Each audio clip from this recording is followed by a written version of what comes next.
All right. Day 18. Read the Bible in 1 year. I am Pastor Todd Summer, the pastor at Faith to Victory Church in Auburn, Washington, and I'm so excited that you could join me. We are reading a little bit of Luke, a little bit of Genesis, and some Psalms. So let's get into it. Luke 14:25 through 35, the cost of being a disciple. Large crowds were traveling with Jesus, and turning to them, he said, "If anyone comes to me and does not hate father and mother, wife and children, brothers and sisters, yes, even their own life, such a person cannot be my disciple. And whoever does not carry their cross and follow me cannot be my disciple. Suppose one of you wants to build a tower. Won't you first sit down and estimate the cost to see if you have enough to complete it? If you lay the foundation and are not able to finish it, everyone who sees it will ridicule, saying, 'This person began to build and wasn't able to finish.' Or suppose a king is about to go to war against another king. Won't he first sit down and consider whether he is able with 10,000 to oppose the one coming against him with 20,000? If he is not able, he will send a delegation while the other is a long way off and will ask for terms of peace. In the same way, those of you who do not give up everything, you cannot be my disciples. Salt is good, but if it loses its saltiness, how can it be made salty again?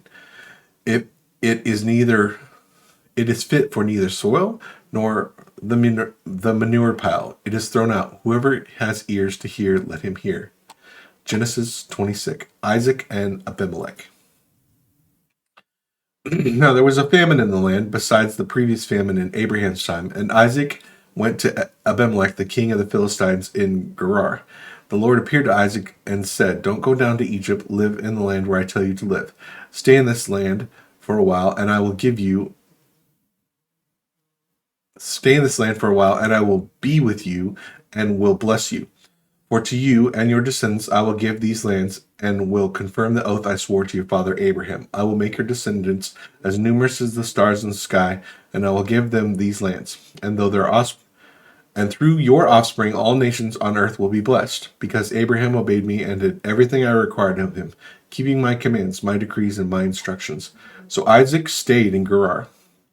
When the men of that place asked him about his wife, he said, "This is my sister," because he was afraid to say, "She is my wife." He thought, "The men of this place might kill me on account of Rebekah, because she is beautiful." When Isaac had been there a long time, Abimelech, king of the Philistines, looked down from a window and saw Isaac caressing his wife Rebekah. So Abimelech summoned Isaac and said, "She is really your wife? Why did you say she is my sister?" Isaac answered him, "Because I thought I might lose my life on account of her." Then Abimelech said, "What is this you have done to us? One of the men might have slept with your wife, and you would have brought guilt upon us." So Abimelech gave orders to all the people, "Anyone who harms this man or his wife shall surely be put to death." Isaac planted crops in that land, and the same year reaped 100-fold, because the Lord blessed him. The man became rich, and his wealth continued to grow until he became very wealthy. He had so many flocks and herds and servants that the Philistines envied him. So all the wells that his father's servants had dug in the time of Abraham, the Philistines stopped up, filling them with earth. Then Abimelech said to Isaac, "Move away from us. You have become too powerful for us." So Isaac moved away from there and encamped in the valley of Gerar, where he settled. Isaac reopened the wells that had been dug in the time of his father Abraham, which the Philistines had stopped up after Abraham died, and gave them the same names his father had given them. Isaac's servants dug in the valley and discovered a well of fresh water there. But the herders of Gerar quarreled with those of Isaac and said, The water is ours." So he named the well Esek, because they disputed with him. Then they dug another well, but quarreled over that one also, so he named it Sitnah. He moved on from there and dug another well, and no one quarreled over it. He named it Rehoboth, saying, "Now the Lord has given us room, and we will flourish in the land." From there he went up to Beersheba. That night the Lord appeared to him and said, "I am the God of your father Abraham. Do not be afraid, for I am with you. I will bless you, and I will increase your number of your descendants for the sake of my servant Abraham." Isaac built an altar there and called on the name of the Lord. There he pitched his tent and There his servants dug a well. Meanwhile, Abimelech had come to him from Gerar, and Azuleth, his personal advisor, and Phicol, the commander of his forces. Isaac asked them, "Why have you come to me, since you were hostile to me and sent me away?" They answered, We saw clearly that the Lord was with you, so we said, There ought to be a sworn agreement between us and you. Let us make a treaty with you, that you will do us no harm, just as we did not harm you, but always treated you well and sent you away peacefully. And now you are blessed by the Lord. Isaac then made a feast for them, and they ate and drank. Early in the morning, the men swore an oath to each other. Then Isaac sent them on their way, and they went away peacefully. That day, Isaac's servants came and told them about the well they had dug. They said, "We found water." He called it Sheba. And to this day, the name of the town has been Beersheba. When Esau was 40 years old, he married Judith, daughter of Beri the Hittite, and also Basmath, daughter of Elon the Hittite. They were a source of grief to Isaac and Rebekah. Psalms 19. For the director of music, a psalm of David.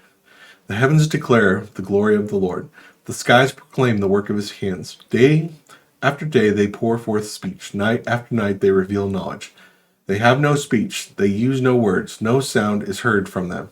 Yet their voice goes out into all the earth, their words to the ends of the world. In the heavens God has pitched a tent for the sun. It is like a bridegroom coming out of his chamber, like a champion rejoicing to run his course. It rises at one end of the heavens and makes its circuit to the other. Nothing is deprived of its warmth. The law of the Lord is perfect, refreshing the soul. The salutes of the Lord are trustworthy, making wise the simple. The precepts of the Lord are right, giving joy to the heart. The commands of the Lord are radiant, giving light to the eyes. The fear of the Lord is pure, enduring forever. The decrees of the Lord are firm, and all of them are righteous. They are more precious than gold, more than much pure gold. They are sweeter than honey, the honey from the honeycomb. By them your servant is warned. In keeping them there is great reward. But who can discern their own errors? Forgive my hidden faults. Keep your servant also from willful sins. May they not rule over me. Then I am blameless, innocent of great transgression. May these words of my mouth and this meditation of my heart be a blessing in your sight, Lord, my rock and my redeemer. All right. Well, that's day 18. Thank you so much for joining me. I'd really appreciate a like and a comment. And yeah, you can also subscribe to the channel. Get updates as I post these every day. I will see you tomorrow. God bless.